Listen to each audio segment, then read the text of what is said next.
Jamil Jaffer is a former chief counsel and senior advisor for the US Senate Foreign Relations Committee. Really appreciate your time this morning, Jamil.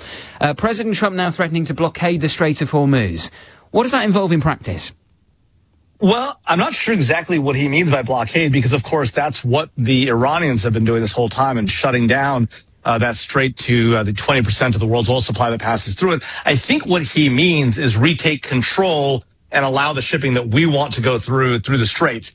Now, that's a serious effort. That means pushing back the Iranians who are doing that work today. It means using U.S. warships to escort the shipping that we want to get through the straits. We've seen 2 U.S. warships transit the strait in just the last day or so, pursuant to the ceasefire. But if, in fact, the president does lean forward, which, frankly, he could have done any time in the last 2 weeks as the strait has been closed, this would be an opportunity to do what Ronald Reagan did. You mentioned Reagan earlier, what Reagan did in the 80s to reopen freedom of navigation in the strait. Does this mean the ceasefire is over? Well, it's a good question. We're not sure. What we know for sure is that the negotiations in Pakistan did not reach a result. We heard Vice President J.D. Vance say that. There was some progress, it appears, but the sides do appear far apart. As we knew going in, there's a fundamental disagreement between the U.S. and Iran on whether Iran can enrich uranium domestically. There are fundamental disagreements about whether Iran can continue to support Lebanese Hezbollah, Palestinian Islamic Jihad, Hamas, these terrorist groups. And so, you know, it's when you have an agreement, it requires a meeting of the minds between 2 parties, and right now there doesn't appear to be a meeting of the minds. And so if in fact they're not able to come to an agreement in the next 2 weeks, the ceasefire could very well end. And we've seen President Trump make threats about that in the course of this 24-hour period. But we heard, of course, in the lead up to the ceasefire, President Trump talking about ending the civilization in Iran, which, you know, unclear what he meant there, because he then sort of ended that Truth Social post with a celebration of the Iranian people. So, you know, it's not clear that, you know, within even a single Truth Social, there's a mixed message, kind of a little bit. Were you surprised, Jamil, that the peace talks in Pakistan ended without a breakthrough?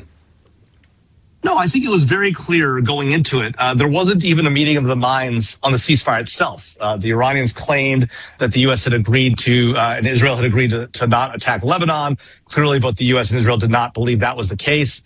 The Iranians, in their lead up to the negotiations, said that the U.S. had recognized their right to control the Strait of Hormuz and to enrich uranium domestically. Of course, the U.S. would never allow them to control the Strait of Hormuz. It's an international waterway, as we talked about, through which 20% of the world's oil shipping goes. So there's no way we would allow them to control it. And the president has been very clear that the problem with the Obama nuclear deal that he walked away from, in his view, was that it allowed the Iranians to enrich uranium domestically. So the idea that he would concede that up front would be surprising.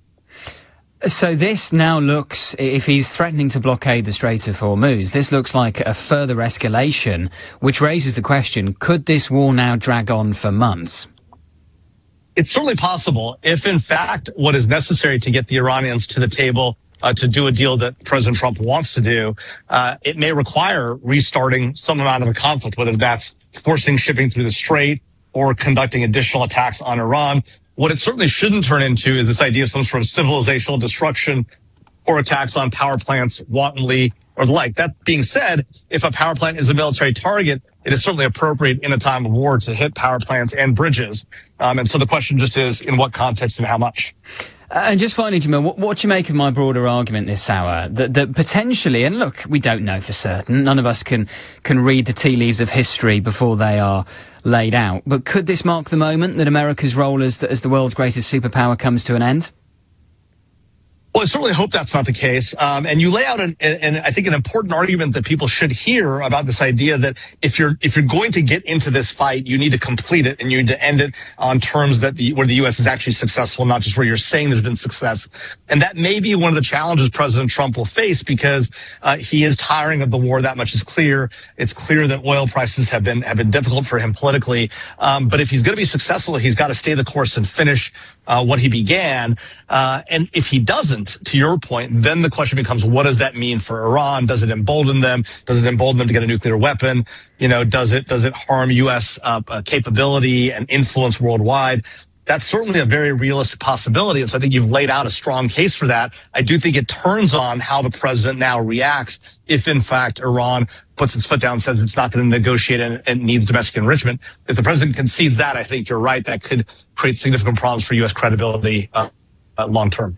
Jamil, really appreciate your time. Thank you for joining us. Jamil Jaffer there, former Chief Counsel and Senior Advisor for the US Senate Foreign Relations Committee.